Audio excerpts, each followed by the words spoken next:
Hello, YouTube fam, and welcome back to my channel. I'm Natasha Bazil, your favorite relatable Georgia realtor. I specialize in new construction, relocation, and dual moves, which is selling your starter home to buy your next home, or even better, your dream home. I'm back today to give you another home tour, but before we get into it, if you're new here or you find my channel informative, please do me a huge favor. It's free and it helps me. Hit that like button, leave a comment, even if it's just to say hi, and subscribe for weekly videos, which include home tours like this and a variety of other real estate related topics. Also, if you're in the market searching for a new home, visit my website at ganewhome.com to get access to new construction homes based on your own criteria. And if you're ready to purchase now, or you're looking outside of Georgia, or you want to buy a resale home, which is an existing home, schedule a quick chat with me at www.calendly.com/sold by Nat. Now on with the show.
talk about this. Give me your input on this. So this is the home of the month. I feel like it's taking longer to sell.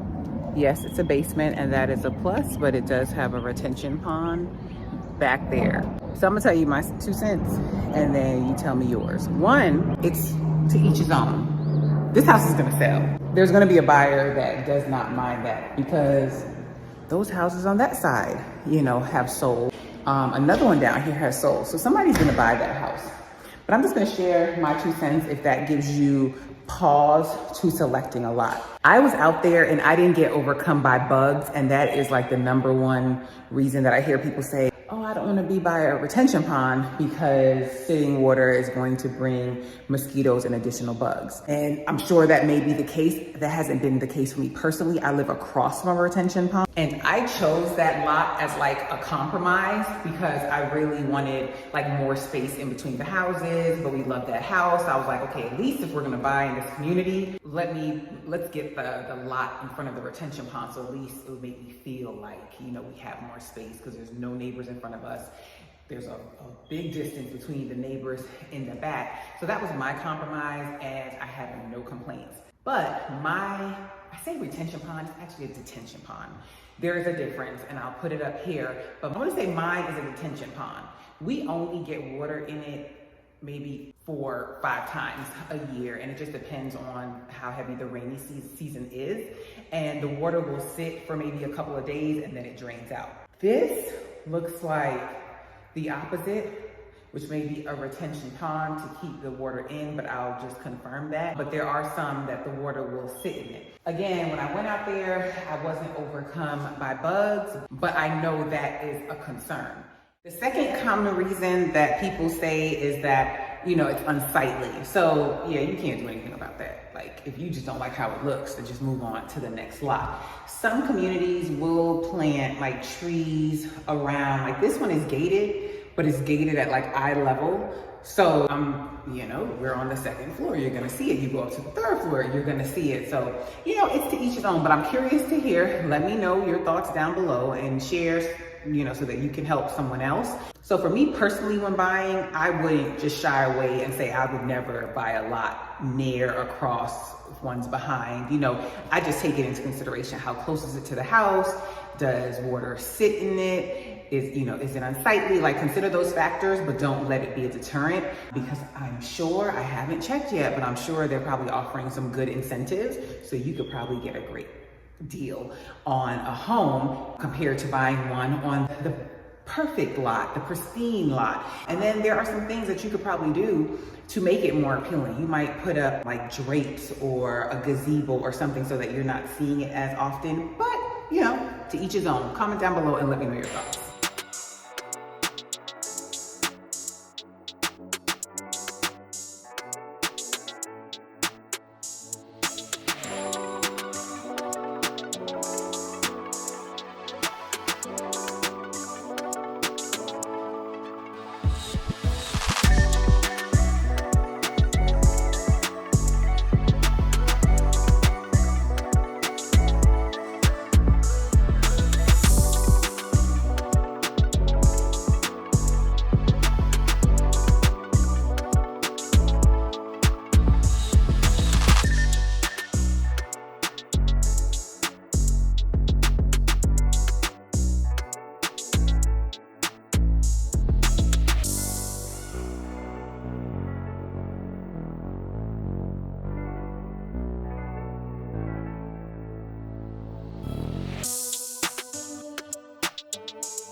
And as I'm locking up to leave, look at what's in the pond.